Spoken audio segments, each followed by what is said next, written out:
Hey everyone, it's Izzy Armenta, Transportation Justice and Communication Manager here at NeighborWalks, bringing you ARP NeighborWalks at Sunday Parkways. Well, we know Sunday Parkways is not occurring this year physically, and we can't be there to celebrate and enjoy the sunshine with you all. We wanted to provide you an opportunity to actually celebrate Sunday Parkways, learn about NeighborWalks, and get out and about safely and conveniently. So we were partnering with ARP and Sunday Parkways to highlight individual walks in each Portland neighborhood that coincides with that Sunday Parkway. So keep watching this video. Bandana of AARP will talk to you briefly about what AARP NeighborWalks is, and then one of the amazing volunteers who coordinated and led one of the walks will talk to you more in detail about the actual walks. So almost as if you have your own guided tour. And then after that, feel free to scroll down, look at the map, and join the walk. Again, you don't actually have to do the walk on Sunday Parkways. This map will be online whenever you need it, but if you want to do it on the day of Sunday Parkways, even better. NeighborWalks is a collaborative community walking program brought to you by AARP, City of Portland Bureau of Transportation, and Oregon Walks. All the walks take place in and around Portland and the metro area and are developed by AARP volunteers. They go out, scout out the routes, walk neighborhoods, and connect with local businesses, community groups to bring to you accessible intergenerational walks that are all about exploring our neighborhoods, caring for our community, and enjoying our neighbors. I hope you enjoyed these walks from our past seasons and also continue to look to our website for new walks to come. Well, hello, my name is Elaine Friesen-Strang, and I am a volunteer with AARP Oregon, and I was one of those volunteers way back 5 years ago, actually 6 years ago, when we created NeighborWalks. And so when I created the first walk of our 5th season, I chose an area that I thought would incorporate all the reasons why we created this program in the first place. One, yes, we wanted to get people out walking for health and for exercise.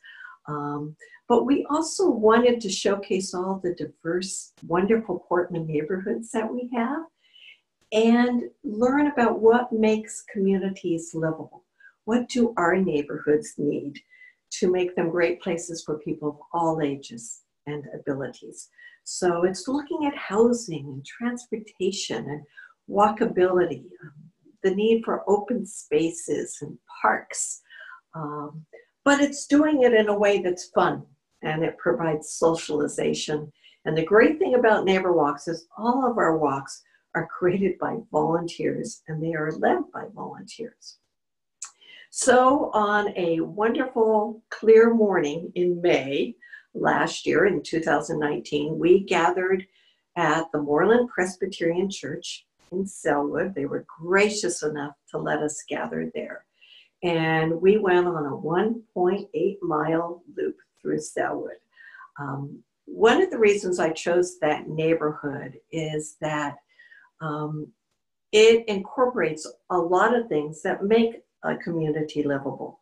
When you go down Milwaukee Avenue, you're heading south at that point. You're looking at some of the new housing. It's medium density and mixed use development. So there's housing there, there are small businesses, there are restaurants, it's close to transit, and it's in a very walkable neighborhood. And the other thing I would say about Sellwood is that we were pleased to enjoy that friendly, informal family vibe that exists in Sellwood. So then we headed off and we turned east to go down Lambert to Westmoreland Park. And I think that park is probably one of the hidden gems in the Portland area. And it's gone through a real renovation in the last couple of decades. Westmoreland Park itself was initially 45 acres that was bought by the city of Portland in 1935. It had been a lot of things. It was a brickyard, it was an airstrip, it was a dairy, and when it was transformed into a park, it was with the help of and support of the community. There was a little pond that was developed. There was a baseball stadium. opportunities for recreation and neighborhood gatherings.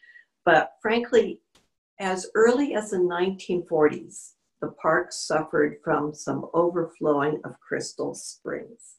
And in fact, in 1974, the concrete walls that had been built were starting to fall apart.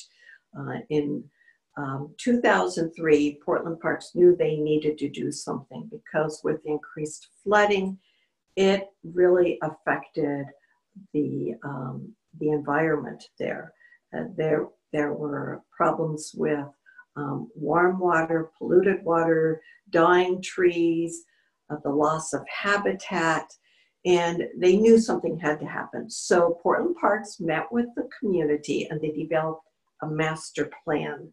And that master plan really looked at how can we combine the needs of the community, the need for recreation, and to promote the environment for now and for the long run.